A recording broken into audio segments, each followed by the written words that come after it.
Good. So we have done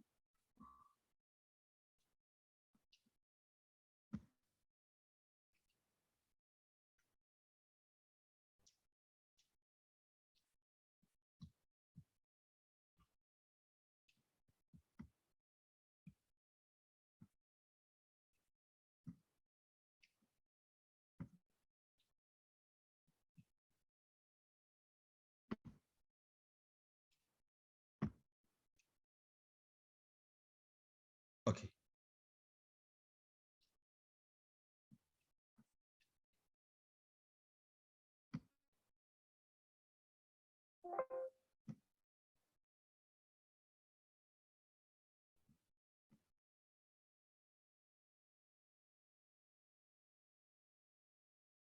Good. So today we are going to talk about hypothalamic and pituitary diseases of the hypothalamic and the pituitary, and we'll be dealing with. You see, so we have, as you are aware, the endocrine system is made up of chains of command, and it starts from the hypothalamus. Okay, from the hypothalamus we come to the pituitary, and then from the pituitary we go to the organs. So largely, the hypothalamus and the pituitary are called the master endocrine organs because they also control other endocrine organs. So both the pituitary and the hypothalamus are master endocrine glands because their hormones control other endocrine glands. The hypothalamus is the section of the brain, okay, where the pituitary gland is suspended by a stalk. And if we say the adenohypophysis, we mean the anterior pituitary. And if we say the neurohypophysis, we mean the posterior pituitary, because the posterior pituitary is largely made up of neurons and axon terminals. Okay, good. So we have what we say from the hypothalamus, we come to the pituitary, and then the hypothalamus controls the pituitary gland with different releasing and inhibitory hormones. So the hypothalamus can stimulate and release factors that controls the pituitary in taking some action or inhibit the pituitary from taking an action. And so we have, from the hypothalamus, we have what we call the corticotrophin releasing hormone. We also have what we call the gonadotropin releasing hormone. We also have what we call the releasing hormone, growth hormone releasing hormone, GHRH. We also have the inhibitory hormones, which is somatostatin, which we call as growth hormone inhibitory hormone. So there's the growth hormone releasing hormone, which stimulates release, and growth hormone inhibitory hormone, which blocks release, and we call it as somatostatin. Okay, so the inhibitory hormones include dopamine. Dopamine is secreted, and dopamine acts on prolactin to stop prolactin action by inhibiting the production of breast milk. So dopamine is inhibitory on prolactin release. So that's an inhibitory hormone.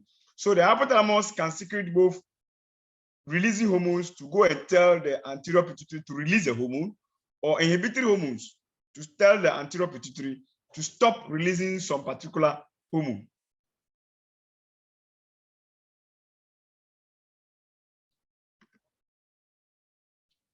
I will not talk about the anatomy because that's easy to understand if you read. So I'll not talk so much about anatomy. So I'll focus on the pathology. Good. So from the hypothalamus, we have the thyrotropin releasing hormone that stimulates the anterior pituitary to produce thyroid stimulating hormone.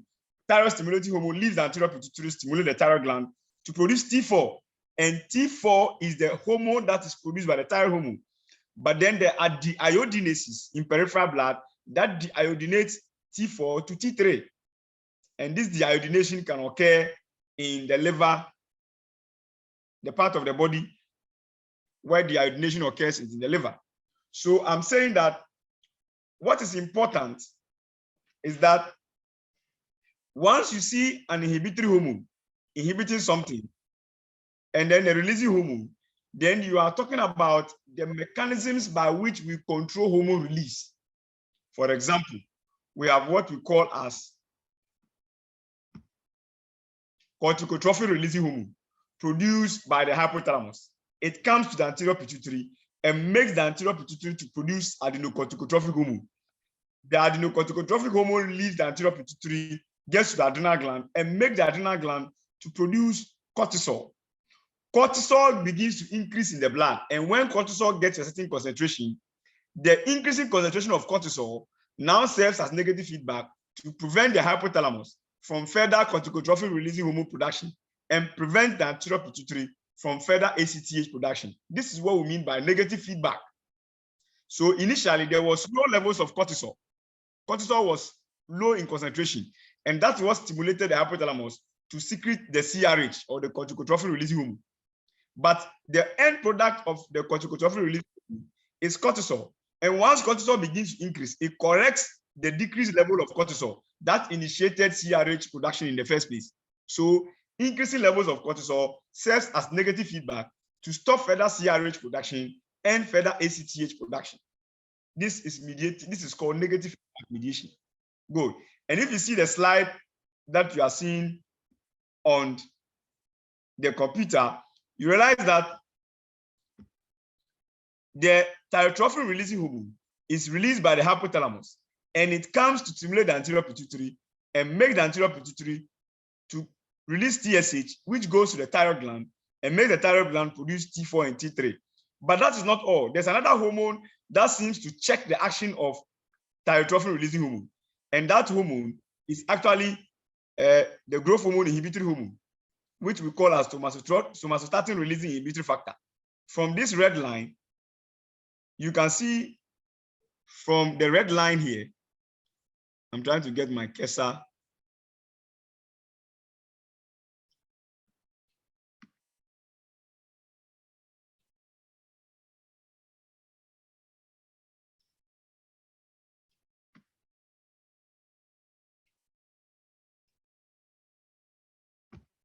Okay, so this is my cursor. You can see here that this red line, okay, is an inhibitory line that seems to now be blocking the capacity of the anterior pituitary to secrete thyroid stimulating hormone. So there's an interaction between thyroid stimulating hormone and growth hormone inhibitory hormone, or somatostatin releasing inhibitory factor. That is an inhibiting influence. Good. The same growth hormone inhibitory hormone has a mechanism by which it blocks the anterior pituitary from producing further growth hormone, which will cause the liver to produce insulin-like growth factor. So growth hormone inhibitory hormone has two inhibiting cycles or spheres. It can inhibit growth hormone production by the anterior pituitary and can also inhibit the production of TSH. Remember, both TSH and growth hormone are anabolic hormones, and so they help us to grow. And that's why growth hormone inhibitory hormone checks the two of them. Good. Then the same hypothalamus can produce what we call gonadotropin releasing inhibitory factor. Sorry, the gonadotropin releasing hormone. The gonadotropin releasing hormone now comes to the anterior pituitary and makes the anterior pituitary to produce FSH and LH. FSH and LH goes to the testes and the ovary and stimulate the production of testosterone and estrogen in the testes and the ovaries respectively. Okay, good. As well as progesterone production in the ovary.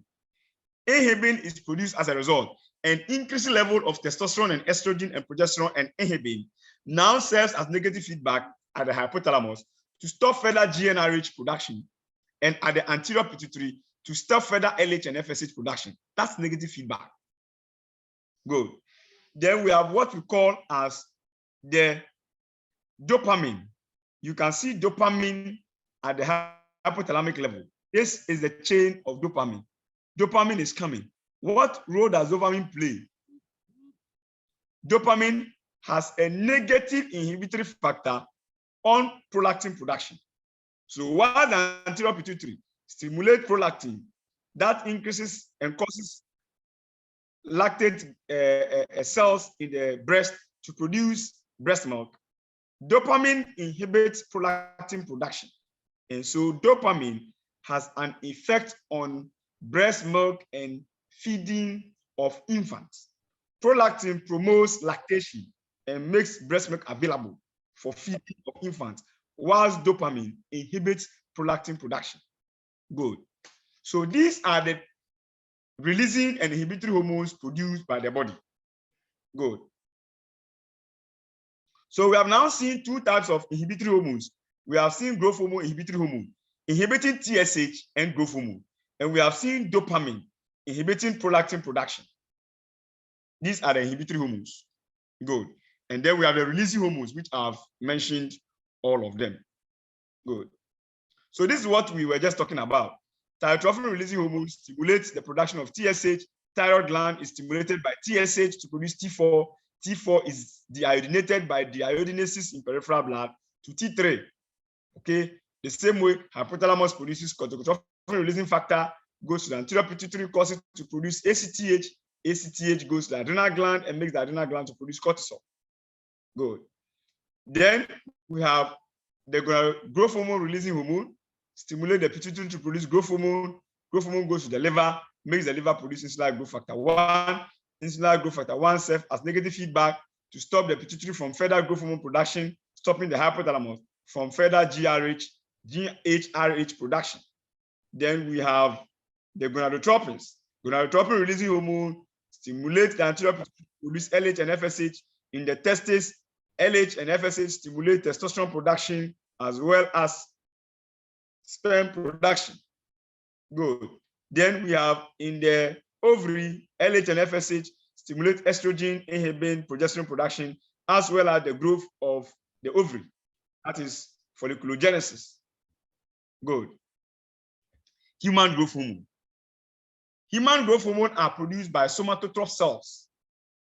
And these somatotroph cells are found in the anterior pituitary. Within the target cells, the job of human growth hormone is to increase the synthesis of insulin-like growth factor from the liver. Okay. And when insulin-like growth factor is formed, it acts locally and enters the bloodstream. The target cells of insulin-like growth factor 1 include the liver, skeletal muscle, cartilage, and bone. Good. The job of human growth hormone is to... Hello? Can you keep quiet? Don't disturb in the class.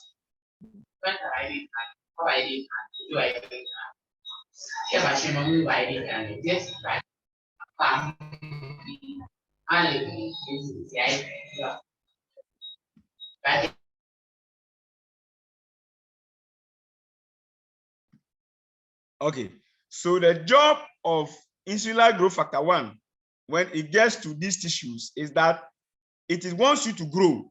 So 1, it increases cell growth and cell division by increasing the uptake of amino acids and protein synthesis. So here, growth hormone's job is to promote protein synthesis. Okay, and then how does it promote protein synthesis? It increases the uptake of amino acids, which are used to synthesize proteins. Okay, growth hormone stimulates lipolysis. It breaks down lipids and says use lipids to generate energy. So fatty acids are used for ATP production. But growth hormone retards the use of glucose for ATP production. So growth hormone says that don't use peripheral glucose to produce energy. So growth hormone wants you to grow, so you want to maintain peripheral glucose at increased concentration so that you can grow. It wants glucose to remain high enough to supply the brain with adequate energy so that you can grow. How is human growth hormone related to insulin? This is the cliche. There is an antagonism between human growth hormone and insulin when it comes to glucose metabolism. Why? Whilst insulin wants glucose to be endocytosed so that you will use peripheral glucose to generate energy, growth hormone antagonizes that. Growth hormone says that no, don't use peripheral glucose, go and use lipids. Use lipids to generate energy. So growth hormone offers you an alternative energy source, which is lipids. So it promotes lipolysis. Whilst insulin says no. Use glucose, don't use lipids. So both growth hormone and insulin protect proteins by offering other sources of energy. The only difference is that both human growth hormone and insulin are synergistic. They work in tandem in defending proteins. So they all do not promote protein depletion. Okay, they all say don't touch proteins. But the difference is that growth hormone says go and touch lipids, whilst insulin says touch glucose. Growth hormone will say use lipids and leave glucose and proteins. So it is protecting proteins. At the same time, it is protecting glucose. But insulin is protecting proteins, but does not protect glucose. So even though all of them are synergistic, they work together in protecting proteins, when it comes to glucose metabolism, they oppose each other.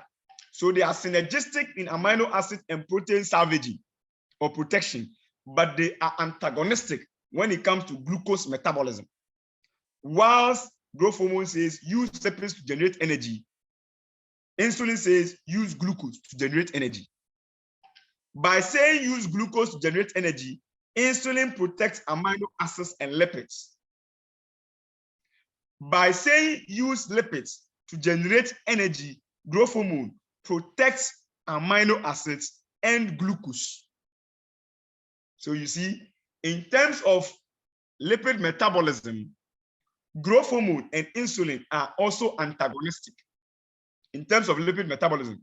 Whilst insulin promotes glucose endocytosis, that promotes lipid generation or promotes lipogenesis, human growth hormone promotes lipolysis. So you see, in terms of lipid metabolism, they are antagonistic. So they are antagonistic in both glucose metabolism and lipid metabolism, but they are synergistic in amino acid metabolism or catabolism. I only hope I've clarified this for you, that human growth hormone and insulin are antagonistic when it comes to glucose metabolism. Because whilst insulin says use glucose to generate energy, human growth hormone says no, don't use glucose. Good. When it comes to lipid lipolysis or lipid catabolism or metabolism, insulin promotes lipid formation by bringing more glucose into cells. And the more glucose they are, the more glucose are converted to lipids. And so insulin promotes lipogenesis, the promotion and creation of lipids, whilst human growth hormone promotes lipolysis, breaks down lipids to generate energy. So they are antagonistic with respect to lipids. And they are also antagonistic with respect to glucose, but they are synergistic with respect to what? Proteins and amino acids. Good. So growth hormone is a peptide. I will not speak about that. That's basic. You can read and understand. So I'm more interested in the pathology. So I'm saying that growth hormone promotes and inhibits protein breakdown, which is insulin-like. Okay, good. So they all inhibit protein breakdown. They protect proteins. But the second action is lipolysis. And lipolysis antagonizes insulin-mediated glucose uptake, which is appropriate to the fasting state. Good. Growth hormone is regulated by two hypothalamic hormones. Growth hormone releasing hormone, which releases it, and then somatostatin or growth hormone inhibitory hormone, which inhibits it. Finally, we produce insulin-like growth factor 1. Good.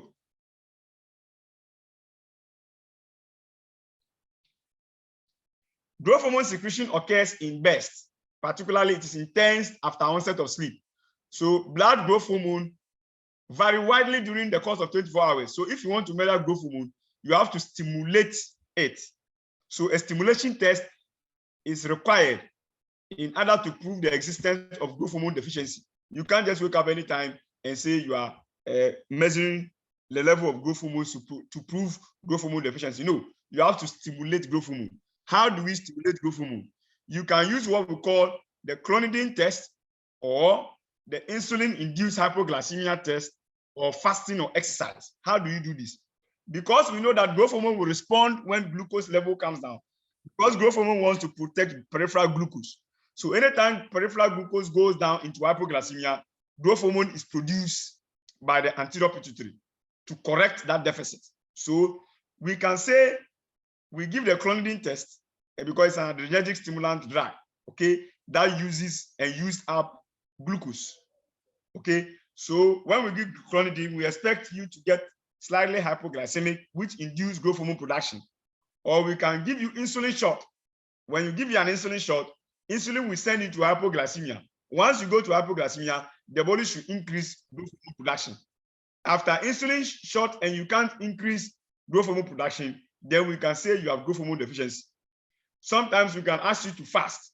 Of course, when you fast, you develop hypoglycemia, which will increase your growth hormone levels. Then we can say when growth hormone levels do not increase after fasting, we say you have growth hormone deficiency.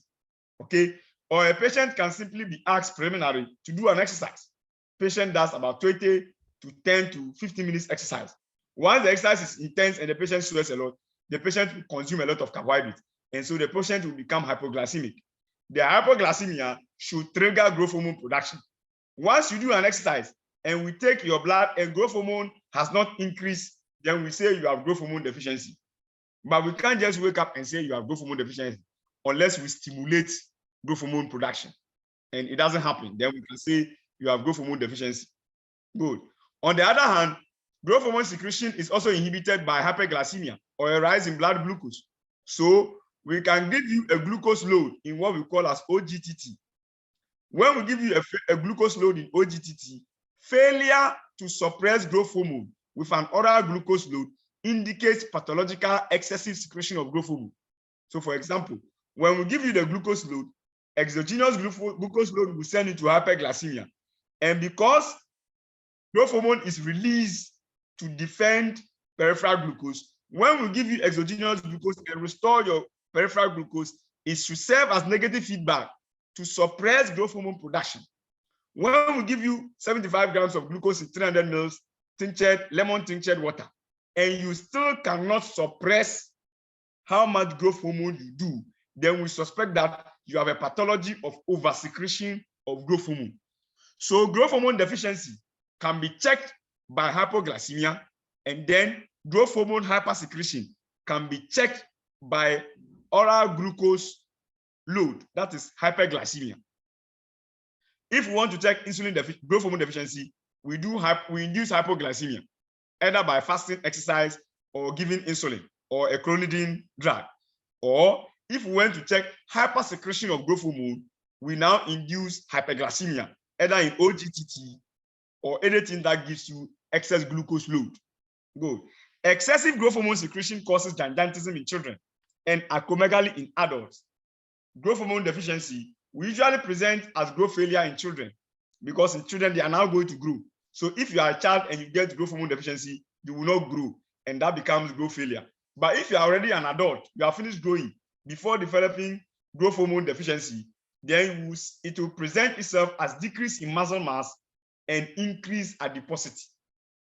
Because remember, when there is growth hormone does not produce or promote adiposity.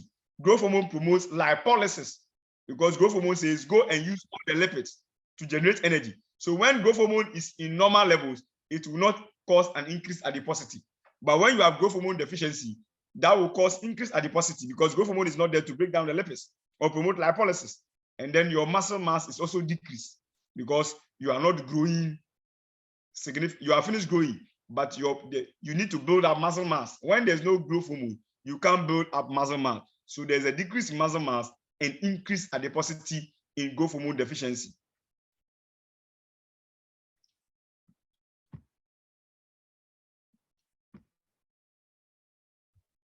Good. So this is what I just spoke about. This is what we call as the homeostatic feedback mechanism. Normally, there's low blood sugar. Low blood sugar, as the chemoreceptors in the brain see the blood perfuse the chemoreceptors in the brain, they pick up low blood sugar and stimulate the hypothalamus to produce what we call growth hormone releasing hormone. So growth hormone releasing hormone comes to the anterior pituitary and makes the anterior pituitary to produce what we call growth hormone. Growth hormone leaves the anterior pituitary to the liver and makes the liver to produce what we call insulin-like growth factor. Okay. Once the anterior pituitary release more human growth hormone, then more glycogen is broken down into glucose in glycogenolysis. Okay. And then the glucose is made available. Once glucose is made available, it restores the hypoglycemia back to normoglycemia. And then high blood sugar levels stimulate the release of growth hormone inhibitory hormone, which inhibits further growth hormone releasing hormone production. Negative feedback. So less growth hormone is released from the anterior pituitary and glycogen no longer is broken down into glucose. we have now corrected the low blood sugar by causing glycogenolysis and release of glucose in peripheral blood. Good. Diabetogenic effect of human growth hormone. Human growth hormone, every individual with excess human growth hormone will develop or is prone to the development of diabetes. It is not only human growth hormone. Any hormone that causes hyperglycemia or defends peripheral glucose has a diabetogenic effect. For example, cortisol and adrenaline. These are glucose savages, and they all have diabetogenic effects. For example, let's take the diabetogenic effect of human growth hormone. Well, why is human growth hormone diabetogenic? Why does it have the capacity to reduce diabetes? Everybody with excess growth hormone can develop diabetes, and that's what we mean by diabetogenic. It can induce diabetes in people. Why will excess human growth hormone induce diabetes in people? Firstly, anytime you have excess growth hormone, because growth hormone defends peripheral glucose, excess growth hormone raises your blood glucose levels to a high concentration. Once your blood glucose is at a high concentration, it causes the pancreatic cells to constantly release insulin. Because your growth hormone is excess for a long time, the pancreatic beta cells are now continually releasing insulin. It will reach a stage, there will be a wear out, they will be tired. So there will be beta cell burnout, and all the beta cells will overwork themselves into distraction. Now, the beta cells of the islet of Langerhans, which produce insulin, can no longer produce insulin. What then happens? Once you can't produce insulin, you can't endocytose glucose. Hyperglycemia develops, and you develop diabetes. That is the diabetogenic effect of human growth hormone. It causes diabetes mellitus if no insulin activity eventually occurs. And I'm saying this is not only limited to human growth hormone. Any hormone that has salvaging glucose as part of its homeostatic or its normal metabolism, like cortisol, like adrenaline. Excess of it can be diabetogenic. Thyroid stimulating hormone. Thyroid stimulating hormone is produced by the anterior pituitary under the influence of thyrotrophin releasing hormone from the hypothalamus. It stimulates the thyroid gland to produce T4, which is deiodinated by deiodinases to form T3, and T3 is the metabolically active one that stimulates the body's metabolic rate. Good. Then we have follicle stimulating hormone. Gonadotropin releasing hormone from the hypothalamus stimulates the anterior pituitary to produce FSH and LH. What is the job of FSH? FSH, it is a folliculogenetic hormone. That's why we say follicle stimulating hormone. So FSH is a follicle stimulating hormone, so it's a folliculogenetic hormone. What's follicle? The ovary and the testes, these are follicles. So growing them into full ovary and full sperm, or full ova and full sperm, is folliculogenesis. So FSH initiates the formation of follicles within the ovary to stimulate and mature into the ovum. Then it also stimulates follicle cells to secrete estrogen and then stimulate sperm production in the testes. So spermatogenesis or sperm production in the testes and oogenesis, the growth of the ovary into an ovum, are all follicular events stimulated by follicle stimulating hormone, which is a folliculogenetic hormone. Good. But then follicle stimulating hormone also stimulates the production of estrogen as well. Let's look at luteinizing hormone. Luteinizing hormone, under the influence of gonadotropin releasing hormone from the hypothalamus, the anterior pituitary produces LH. What does LH do? In females, LH stimulates estrogen production. So it is not only FSH that stimulates estrogen production. LH also stimulates estrogen production. Good. LH, it is not only FSH that is involved in folliculogenesis. No, LH is also involved in the ovulation of the second oocyst from the ovary. So it has some folliculogenetic activity. Then the formation of the corpus luteum and the secretion of progesterone are all under the influence of LH. In males, LH stimulates interstitial cells to secrete testosterone. So in males, the LH makes testosterone to produce. In females, the same LH causes estrogen to be produced. So LH stimulates the production of estrogen and testosterone. Estrogen in females and testosterone in males. The same LH has some folliculogenetic action on the ovary by promoting the ovulation of the second oocyst from the ovary. the same LH stimulates production. So LH stimulates estrogen production as well as progesterone production in females, and the same LH stimulates testosterone production in males. So when we talk about FSH, its major role is folliculogenesis,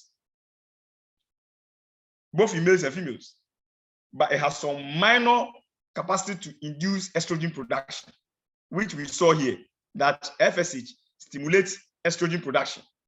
Good.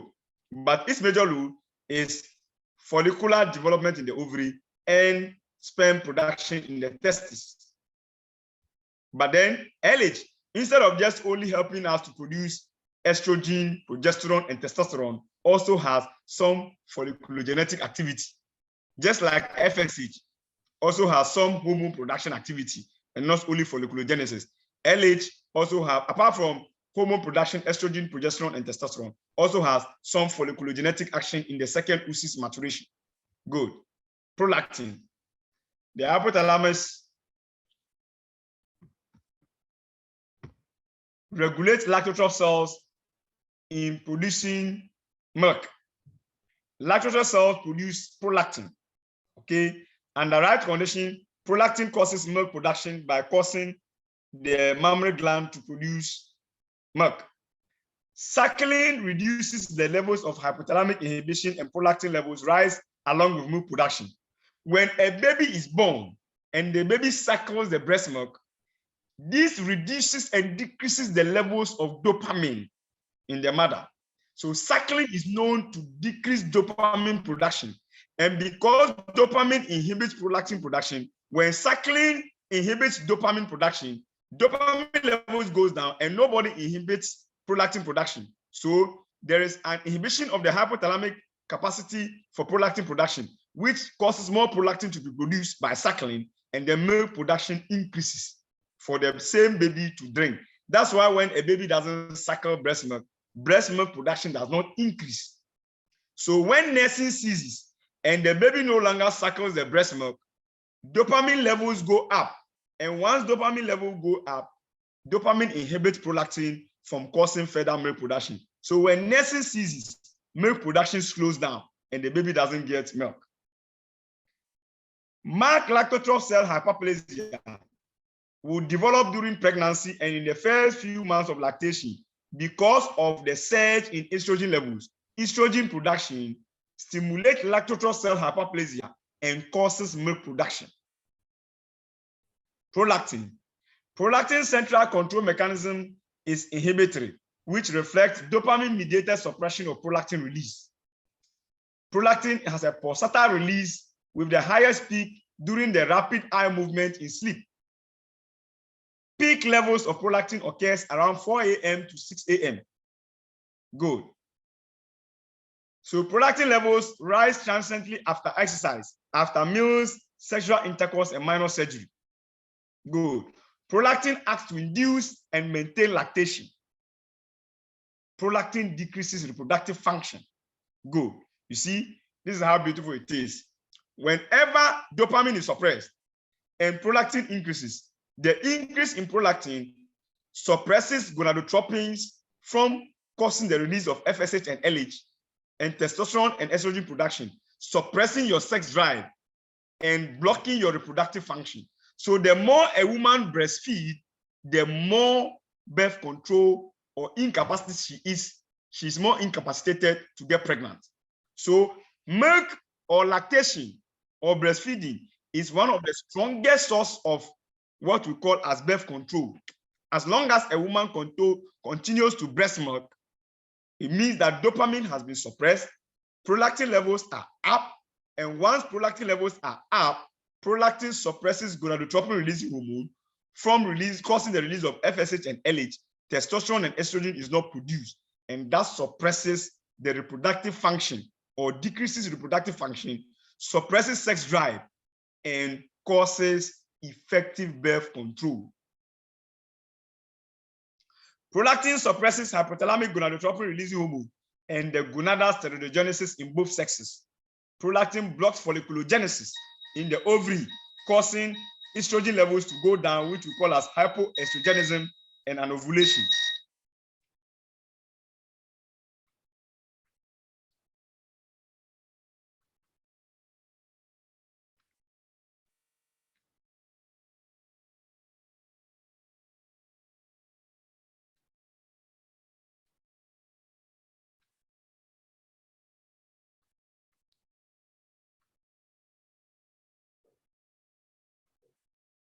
Good. So, pregnancy and lactation are the commonest causes of what we call as physiological hyperprolactinemia. Physiological hyperprolactinemia is not pathological. It means that by the body's physiological demands, the cells within the breast or the mammary cells or the lactotrophs, they become hyperplastic. And when they become hyperplastic, they produce more breast milk. So when a woman is pregnant, under the influence of estrogen, there's what we call as physiological hyperprolactinemia, so that the breast cells actually multiply and become more in numbers so that they can form or produce more breast milk. Lactation, when a woman begins to breastfeed, that also causes an increase in the prolactin levels, causing increasing lactation. So we say pregnancy and lactation are the commonest causes of physiological hyperprolactinemia. Nipple stimulation and sex orgasm increases prolactin level. When there is nipple stimulation, I have said that decreases dopamine levels and causes an increase in prolactin. Sex orgasm also decreases dopamine levels and causes increase in prolactin production. Methyl dopa inhibits dopamine synthesis, causing hyperprolactinemia. So methyl dopa is a drug that is used to check hyperprolactinemia when people have excess prolactin level, because methyl dopa inhibits dopamine-mediated suppression of prolactin. So once methyl dopa inhibits dopamine levels goes down. And once dopamine levels go down, the dopamine-mediated inhibition of prolactin production is not there. So prolactin begins to form in excess, causing hyperprolactinemia.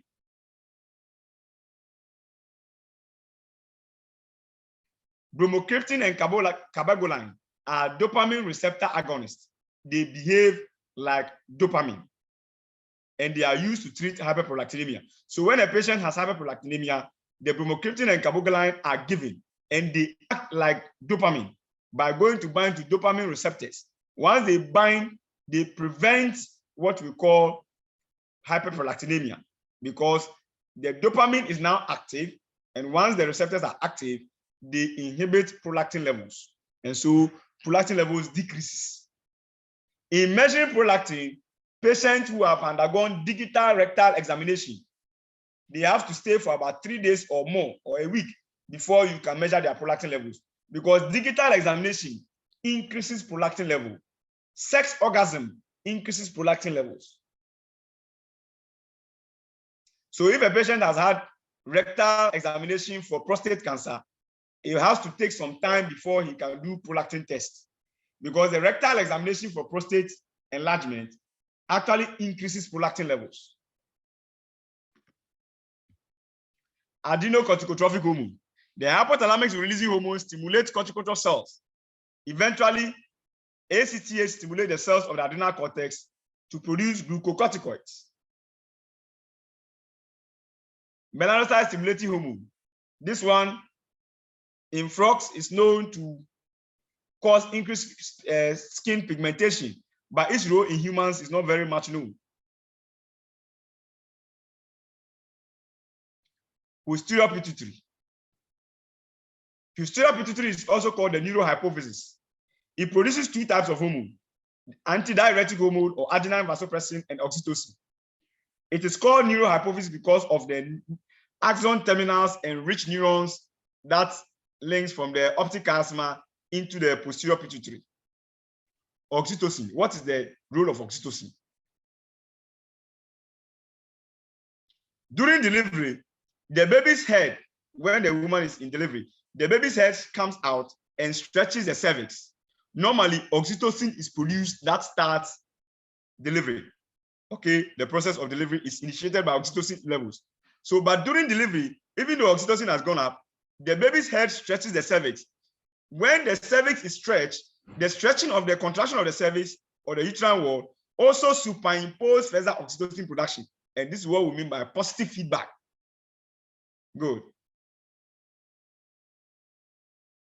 After delivery, suckling and the hearing of the baby's cry stimulates milk ejection.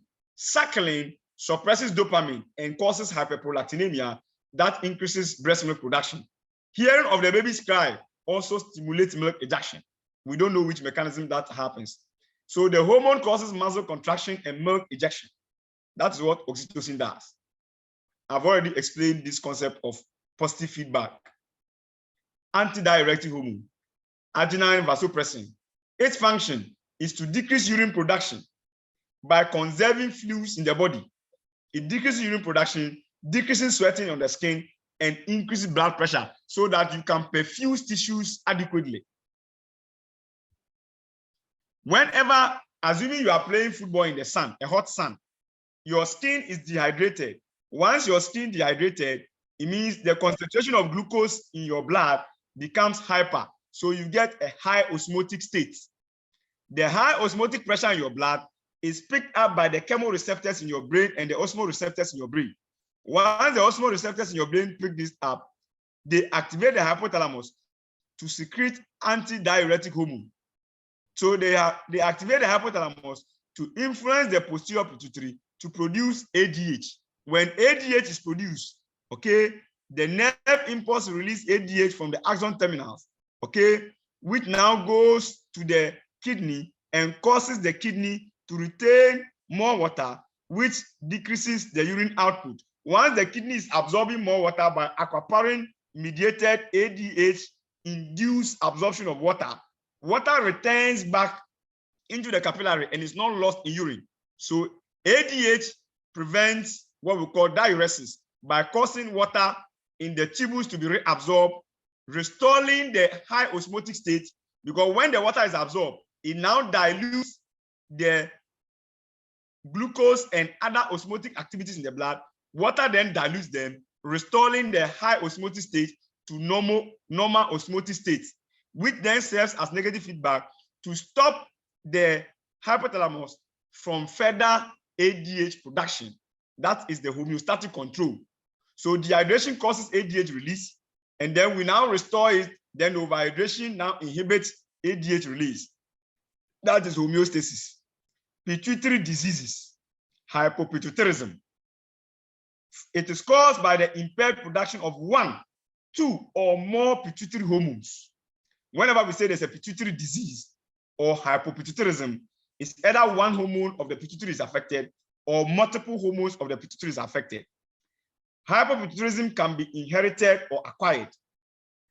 The acquired one is more common than inherited ones. More commonly, it is acquired and reflects the compressive effect of a tumor in the hypothalamic or the pituitary area. So when the pituitary tumors are growing, they begin to push on the pituitary gland, causing the pituitary not to work the way it should work, causing what we call as hypopituitarism.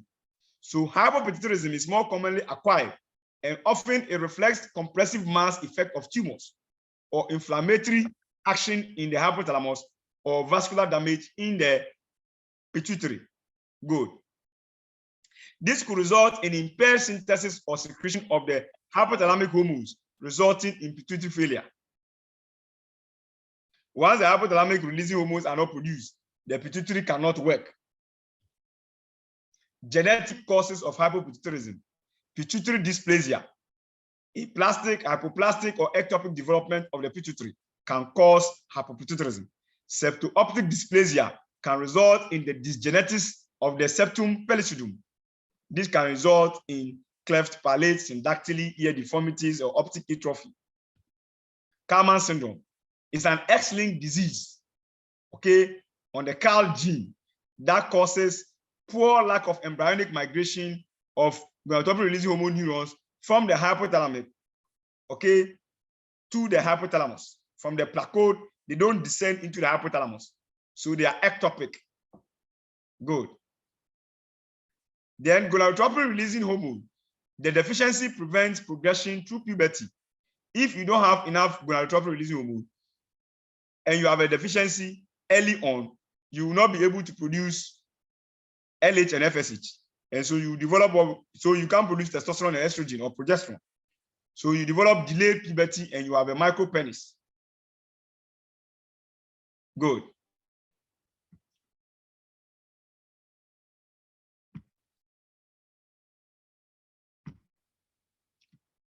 Clinical presentations vary largely depending on age. Growth failure is more common when you are a child. If you are a child, you are now growing. So if you get hypopituitarism, you will not be able to grow because you don't have growth hormone, you don't have thyroid stimulating hormone, and so you are likely to have growth failure. Okay, but if you have already grown before you develop hypopituitarism, it will present as sexual and reproductive dysfunction. Good. Symptoms depend on which hormones of the pituitary gland are affected. If it is the growth hormone and the gonadotropins, they are usually the first to be affected, followed by ACTH and TSH. So here, I have given you a table of all the type of pituitary hormones, and if they are affected, what happens to the body? Firstly, I have given you what I call as growth hormone deficiency. If there's growth hormone deficiency as part of hypopituitarism in adults, because you have finished growing before it happened, you develop decreased muscle mass or muscle bulk. If you are a child and you develop growth hormone deficiency, you develop growth retardation and your tendency to go to hypoglycemia is high. Prolactin. If prolactin is affected, it will cause failure of lactation. If the gonadotropins are affected, in children, it can cause delayed puberty. In adult females, it can cause oligomenorrhea, infertility, or breast atrophy and genitalia atrophy. In males, if you are an adult male, before you develop gonadotropin deficiency as part of hypopituitarism, it can cause impotence, azoospermia, and testicular atrophy. In both sexes, gonadotropin deficiency will cause decreased libido, loss of body hair, and fine wrinkling of the skin. ACTH deficiency as part of hypopituitarism can cause weight loss, hypotension, hypoglycemia, and decreased pigmentation of the skin. TSH deficiency can cause weight gain, cold intolerance, and slow celebration of speech. Hypopituitarism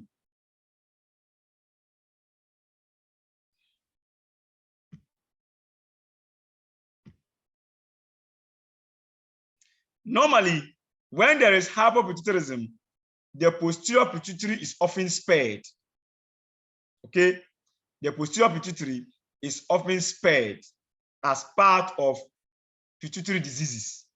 But if you realize that a person has hypopituitarism, but the same person also has diabetes insipidus, it means you have to check, the clinician has to check the posterior pituitary, because it simply tells you that the posterior pituitary was not spared. Because if the posterior pituitary is spared as part of hypopituitarism, then the patient will not develop diabetes insipidus. But once a patient with hypopituitarism develop diabetes insipidus, it means the pituitary, the posterior pituitary has also been affected. Normally, if the posterior pituitary is involved, it is used to an invasive tumor or because of surgical damage. Causes of hypopituitarism, they are listed here, and you just need to follow them. Hypothalamic tumors, pituitary tumors, hemorrhagic diseases, infiltration by hemochromatosis or sarcoidosis. Okay, hemochromatosis is a positive ion balance where iron is deposited in organs. By the time patient is 20, in the second decade, there is organ failure. And then by the time patient is in the 30s, there is organ destruction and death from multiple organ failure. Sarcoidosis is when exogenous substances are deposited in the pituitary area. So all this infiltration by all these exogenous molecules like iron and sulfur or asbestos and all that, they can all cause hypopituitarism.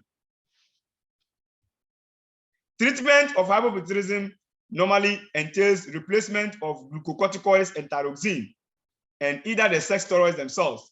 If a patient requires fertility, then you cannot just give the sex steroids.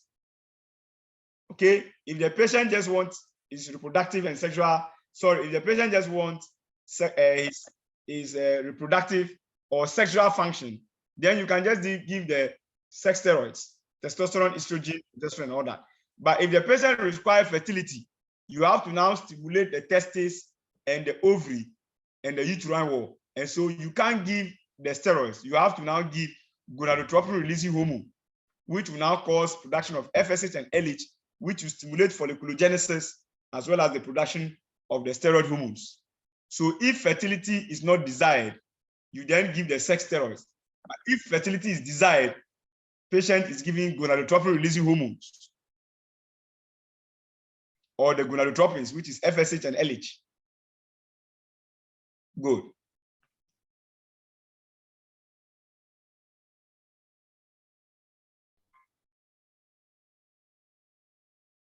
Pituitary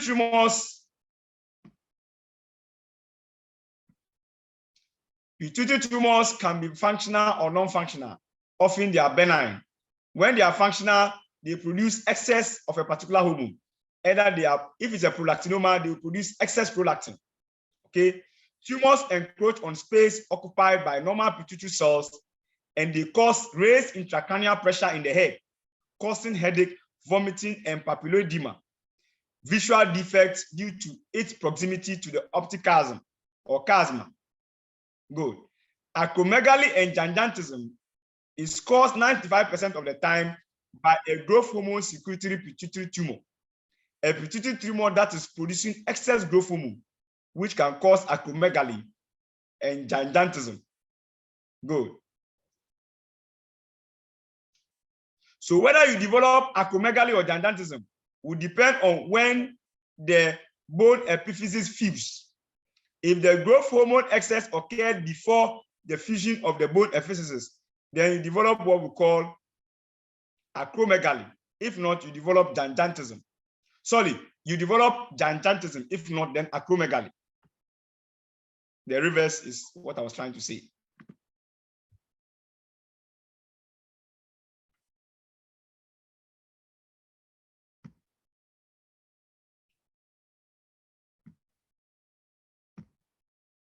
Pituitary tumors. Hormonally active tumors are characterized by their autonomous secretion of hormones, but they have diminished feedback response. So if a hormone or a tumor is active and producing hormones, normally, because they are tumors, they are autonomous to negative feedback. So when we give you exogenous hormones, it doesn't suppress the autonomous hormone production. So most tumors they lose their negative feedback mechanism. But then pituitary tumors, the hormone quantity produced is not directly proportional to the tumor mass. Sometimes you see a small pituitary tumor by producing a lot of hormones. Sometimes you see a large pituitary tumor by it is producing small hormones. Good. Acromegaly. Growth hormone hypersecretion is often the result of a somatotropic adenoma, but 5% of the time it can be caused by an extra pituitary lesion. A lesion that is not in the pituitary, it is somewhere, we call it a busybody lesion. It is somewhere causing increasing levels of growth hormone. Rarely, excess levels of GHRH produced by the hypothalamus can overstimulate the anterior pituitary and cause excess growth hormone release, causing acromegaly, but this is rare. Acromegaly often is usually, or acromegaly, sorry, not often, occasionally, is a feature of what we call multiple endocrine neoplasia, where a lot of endocrine glands are neoplastic and have developed some malignancy.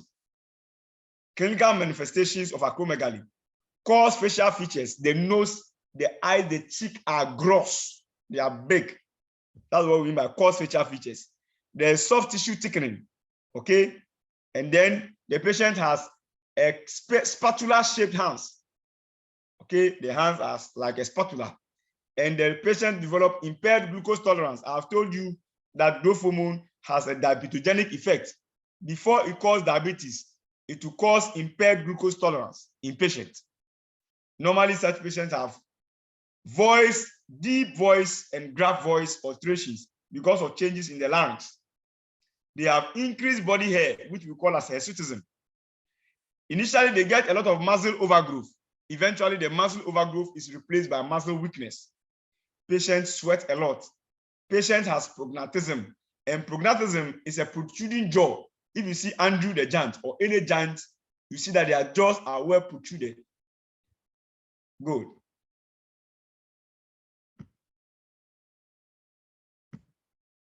Growth hormone, the diagnosis of acromegaly. Good. How do we diagnose acromegaly? Growth hormone rises in response to exercise. That is the preliminary test. So patient is asked to do an exercise. Exercise will induce hypoglycemia. Hypoglycemia will force the body's anterior pituitary to produce excess levels of growth hormone. Growth hormone rises during sleep. So high levels during sleep in nocturnal samples may exclude growth hormone deficiency. So patient is admitted at the ward, a catheter is inserted, and patient is allowed to sleep. During the sleep, patient's growth blood can be taken and growth hormone measured during sleep. High levels during sleep in nocturnal samples says that patient doesn't have growth hormone deficiency. So it excludes growth hormone deficiency. Good. When a patient develops or the valence is made to do a preliminary exercise and growth hormone level rises, it excludes growth hormone deficiency.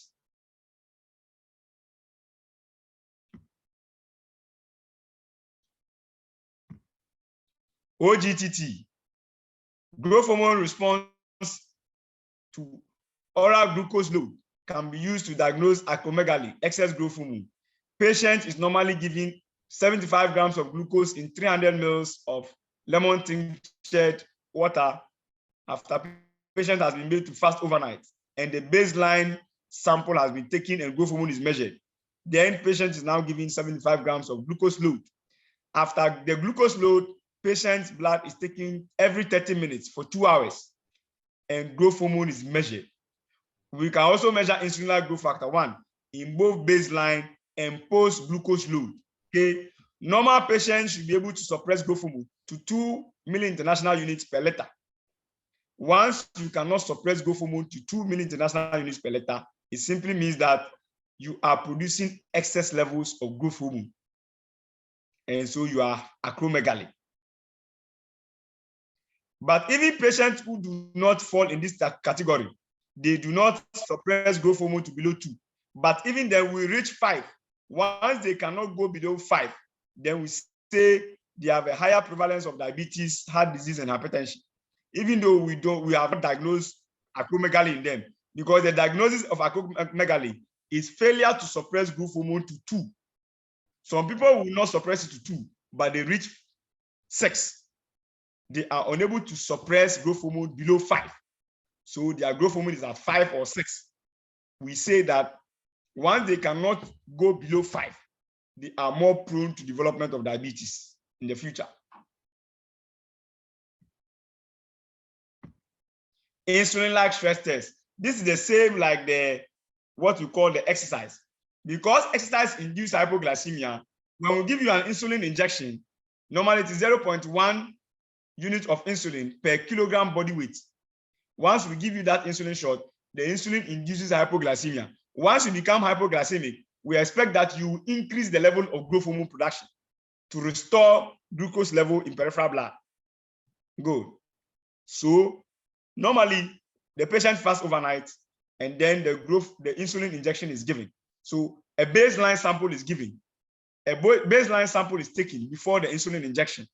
So in the basal sample, we measure growth hormone if we are checking for acromegaly, okay? And then if we are checking for Cushing's syndrome, we measure cortisol. Growth hormone deficiency in hypopituitarism, subjects do not produce more than 20 milli international units of growth hormone per liter of blood.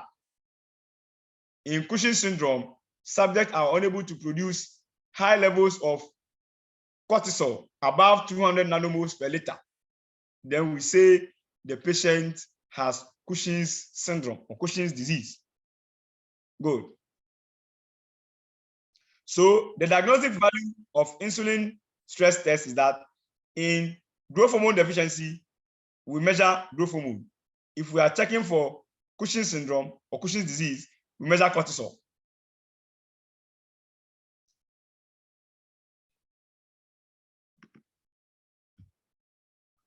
We have what we call combined anterior pituitary function test.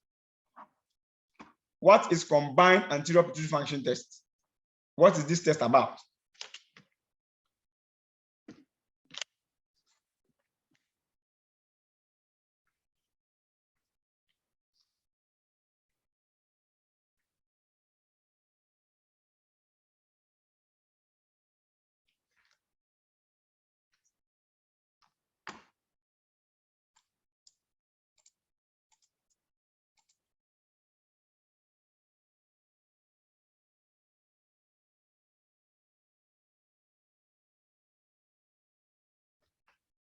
Okay, so in assessing pituitary function, instead of just assessing one of the hormones or the other, we will normally do what we call a combined anterior pituitary function test. Okay, the investigation of any pituitary disorder usually includes the combined anterior pituitary function test. Normally, we will check for all the hormones produced by the pituitary. We will give an insulin, TRH, and gonadotropin releasing hormone.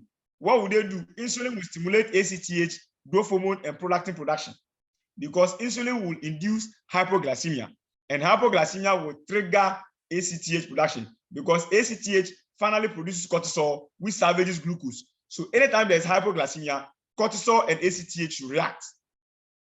So ACTH is produced. Growth hormone protects peripheral glucose, and so anytime there is hypoglycemia induced by insulin, growth hormone will shoot up. Prolactin also will be increased in hypoglycemia situations. Good. Then we have TRH. TRH stimulates the release of TSH and prolactin. Then gonadotropin releasing hormone, which stimulates the release of FSH and LH.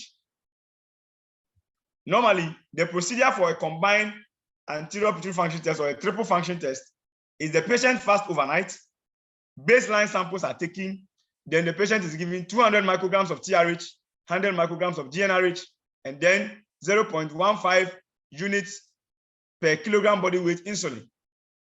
These are given in separate syringes, 3 separate syringes. And then the patient's blood is taken every 30 minutes for 2 hours.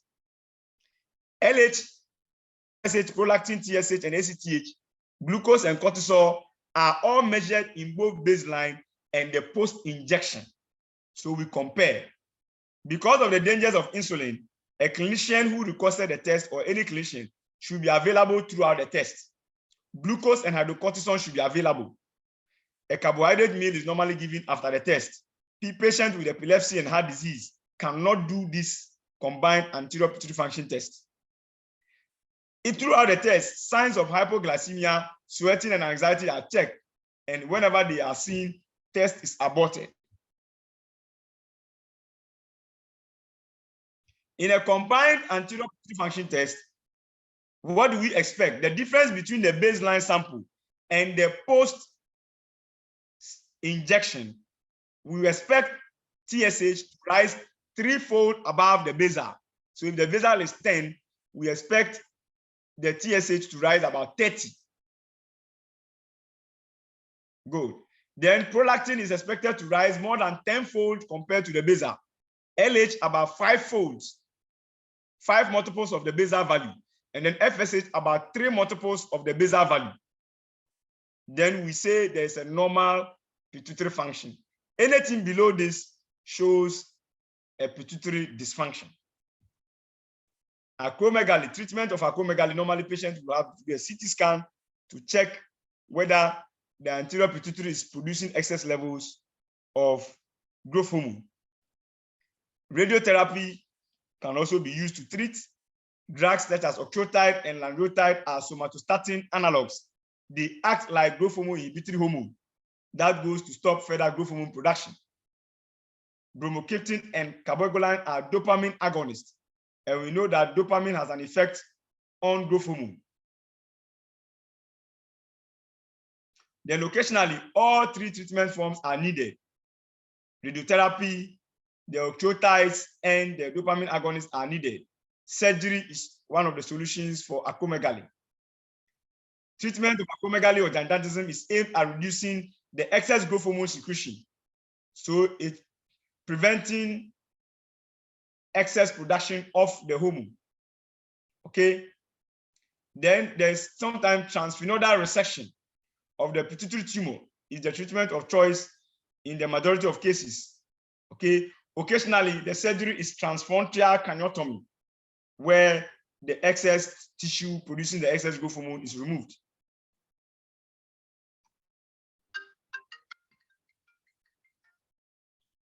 Hello. Hello. Good evening. I'm sending you a WhatsApp of the location. All right. Thank you. Bye.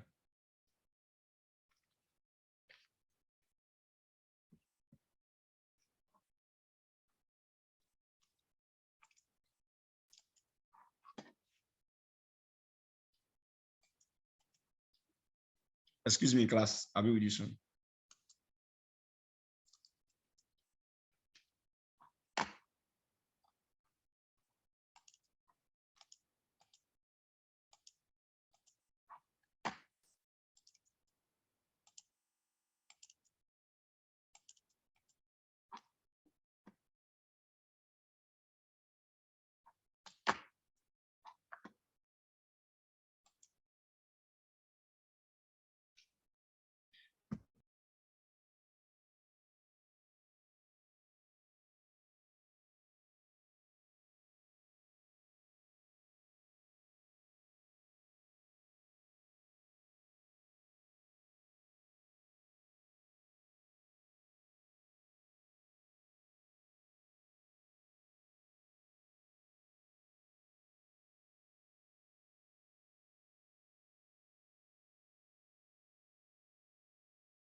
Hello, Doc.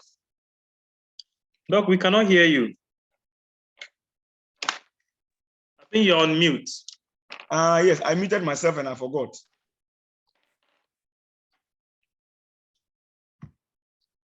Okay.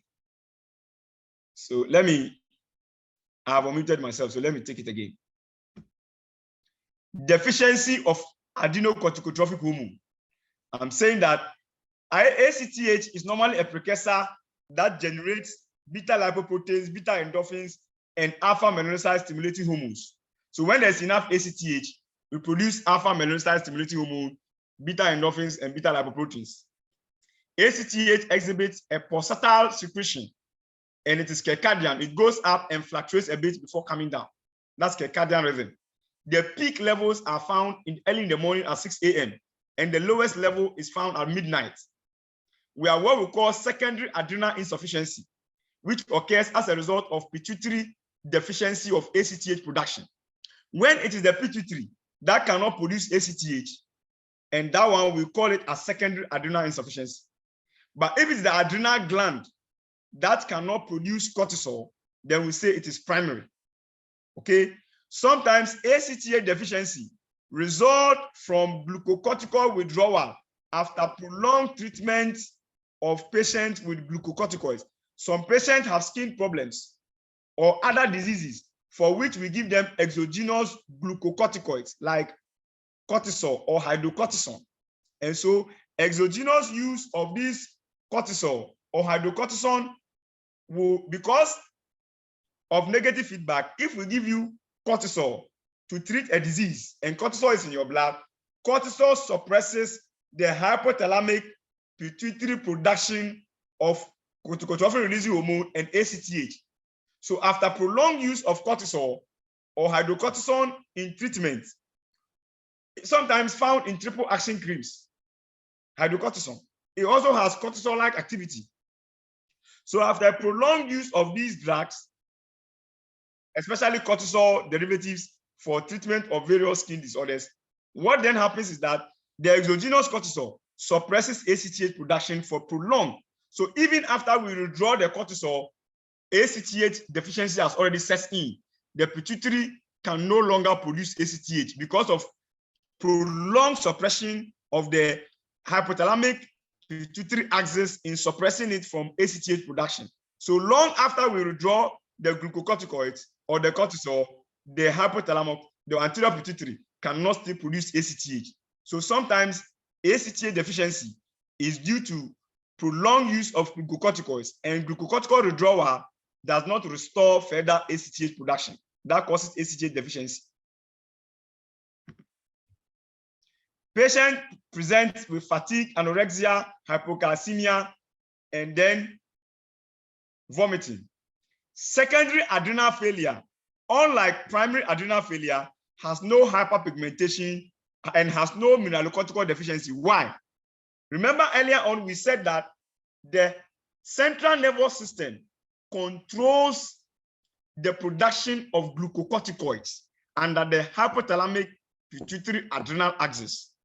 But the production of mineralocorticoids in the zona glomerulosa is not under the control of the hypothalamic pituitary adrenal axis, but it is under what we call the renin-angiotensinogen aldosterone pathway, which is under the peripheral nervous system. So if a secondary adrenal failure occurs and the anterior pituitary cannot produce ACTH, that secondary adrenal failure results in incapacity to produce glucocorticoids, but not mineralocorticoids. So the only pathology that can result in deficiency in both glucocorticoids and mineralocorticoid is a primary adrenal failure, where the adrenal gland itself is diseased. Once the adrenal gland itself is diseased, that is called primary adrenal failure. In that case, because the adrenal gland produces mineralocorticoids and glucocorticoids, there will be a deficiency of both mineralocorticoid and glucocorticoid. But in secondary adrenal failure, because the central nervous system under the hypothalamic pituitary adrenal axis only controls glucocorticoid production, when there is secondary adrenal failure, it will affect only glucocorticoids, but not mineralocorticoids. So there will be no mineralocorticoid deficiency, but there will be glucocorticoid deficiency in secondary adrenal failure. But in primary adrenal failure, there will be both mineralocorticoid and glucocorticoid deficiency.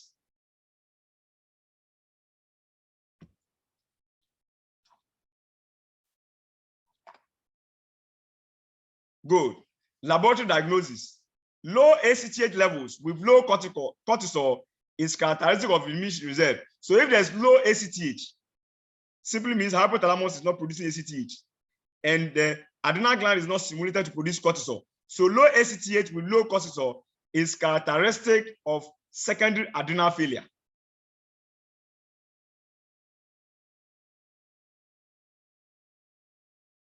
Impaired response to insulin-induced hypoglycemia is also diagnostic of deficiency of ACTH.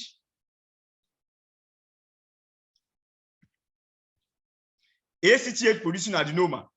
Sometimes the pituitary gets adenomas or cancers that causes what we call excess production of ACTH. So a pituitary corticotropic adenoma accounts for 70% of patients with endogenous causes of Cushing's syndrome. And this cause is about 10 times more common. This is about 10 times more common in women than men. The pituitary adenoma exhibits an uncontrolled and unrestrained ACTH production, which result in hypercortisolemia, excess levels of cortisol. So in these conditions, there is pituitary adenoma producing increasing ACTH and increasing cortisol. So ACTH is high, cortisol is high, which means that this is a secondary cause of the Cushing's syndrome. But they retain partial suppressibility with high doses of administered glucocorticoids. So even though it is an adenoma, when exogenous cortisol is given, it suppresses ACTH production. And so we are able to distinguish pituitary causes from non-pituitary causes, which means that if it is a pituitary adenoma, when you give exogenous glucocorticoids, ACTH levels will go down, showing that it is a pituitary adenoma. But if it is a non-pituitary adenoma and the production of excess ACTH is by an ectopic tumor somewhere, exogenous glucocorticoids will not suppress ACTH. And that tells you that this is a non-pituitary adenoma or a non-pituitary cause of Cushing's disease. Patients will present with thin skin, hypertension, central obesity, a moon face or pituitary moon face, easy bruisability, and the rest. Laboratory diagnosis. We normally will do a 24-hour urine cortisol screening test. Elevated midnight samples are suggestive. We can also do the dexamethasone suppression test. Treatment is by ketoconazole and transsphenoidal resection surgery.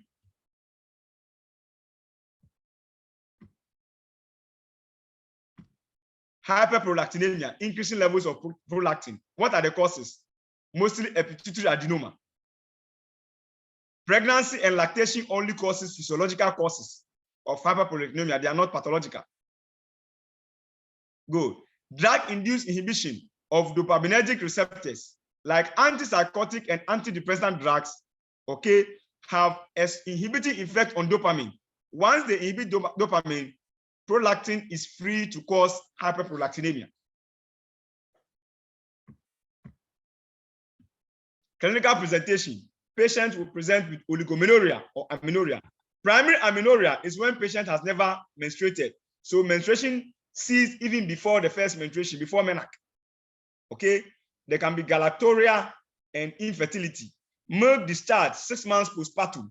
When a woman is breastfeeding, we expect that after 6 months of breastfeeding, the milk should only be discharged when the baby suckles.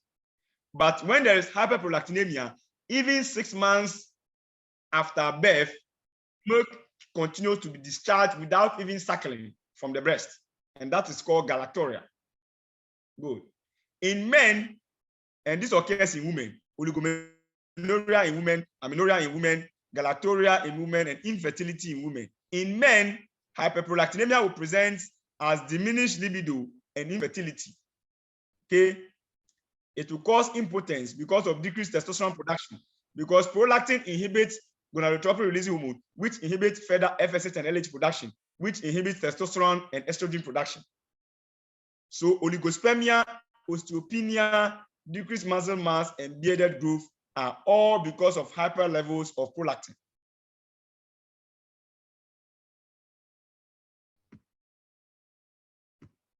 Laboratory investigation, demonstration of fasting serum prolactin levels.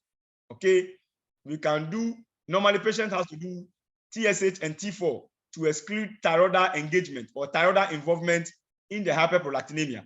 Hypothyroidism, because we said that the thyroid hormones have a relation with prolactin when I demonstrated it earlier on. You see that whenever there's hypothyroidism, okay, that can cause hyperprolactinemia. So we have to exclude hypothyroidal causes of hyperprolactinemia. Treatment is by giving a dopamine agonist that acts as dopamine and suppresses prolactin production. When patient is on antipsychotic drugs, it has to be withdrawn because antipsychotic drug has dopamine inhibition, which causes increasing prolactin levels. Thyroid hormone replacement if the patient is hypothyroidal. Diseases of the posterior pituitary. Posterior pituitary produces ADH and oxytocin. Good. If the posterior pituitary fails to produce ADH, then the patient will develop what we call diabetes insipidus. Diabetes insipidus is where the posterior pituitary is causing decreasing secretion of ADH because you need glucose is dissolved in a certain volume of water in the blood. If you lose water in the kidneys because you can't have ADH to absorb the water back, then the glucose begins to appear highly concentrated, causing hyperglycemia. And we call that hyperglycemia because of ADH deficiency as diabetes insipidus. Good. There are two types of diabetes insipidus. We have nephrogenic diabetes insipidus and classical diabetes insipidus. Classical diabetes insipidus is where the posterior pituitary is not able to produce ADH.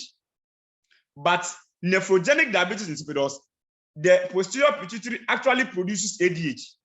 But when ADH is produced, it has to go and bind to ADH receptors on the distal tubules and then, or the renal tubules, and make them absorb water.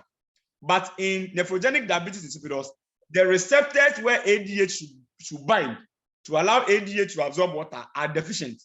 So ADH is there, but water cannot be absorbed.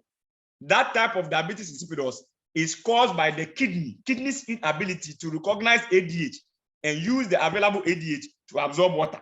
So that is kidney-induced diabetes insipidus. So we call it nephrogenic diabetes insipidus. And nephrogenic diabetes insipidus is due to a primary deficiency in ADH action, not ADH availability. How to diagnose the difference is that in classical diabetes insipidus, ADH levels are low and patient has hyperglycemia. You get it? In nephrogenic, ADH levels are normal and patient still has hyperglycemia. Another way of distinguishing the two is to give exogenous ADH. If you give exogenous ADH and the problem is due to pituitary inability to produce ADH, then the patient's diabetes insipidus is restored. But if it is due to nephrogenic diabetes insipidus, where it is the receptors to ADH that is problematic, even exogenous ADH cannot restore the diabetes insipidus. So that's how we differentiate the classical diabetes insipidus from nephrogenic diabetes insipidus. Thank you very much. Thank you very much, class. We will end here and then we will continue next week. And I'm hoping to take both the thyroid and then the gonadal functions so that we can finish endocrine diseases next week. And then next 2 weeks, we now go to take the other chemical pathology topics like acid-base balance, like liver function test, and then like carbohydrate metabolism. We'll deal with all of them before we finish. Thank you very much, class.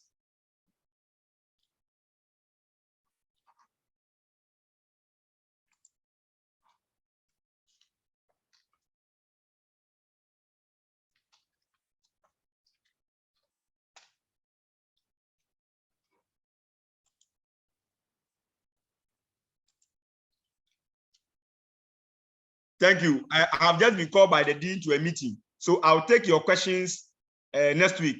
Mr. Latif. Hello, Latif. The dean has just called me for a meeting. He realized I'm talking, so he realized I'm around. So he has asked me to come for a meeting.